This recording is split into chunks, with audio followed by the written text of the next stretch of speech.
Proverbs 4:3-4 says, "When I was a boy in my father's house, still tender and an only child of my mother, he taught me." You know, God has commanded that parents teach their children His word and wisdom for life. Today we learn from the author of Proverbs, Solomon himself, that he had the rich privilege of having a father who obeyed God's commands and imparted wisdom to his son as a vital part of his parenting task to his child. Solomon recounted the early days of his life, even at a young, tender age, and how his father, David, a man after God's own heart, faithfully instructed him in the knowledge of God and of His wisdom.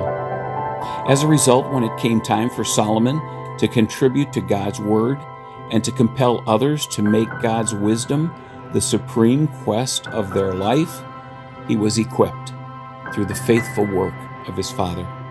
In Deuteronomy 6:4, God instructed parents to first love the Lord your God with all of your heart, with all of your soul, and with all of your strength.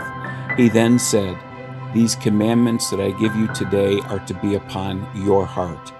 In other words, if you are to be a faithful teacher of God's wisdom, it must first be your passion, your experience, your love. Most things are caught, not taught. This is never as true as it is for children and growing in them a love for God and of His wisdom.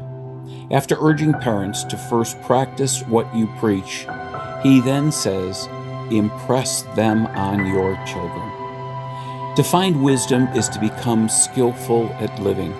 If your children are ever to become wise, it will require parents to first live it and then teach it and then enjoy the results in raising wise children.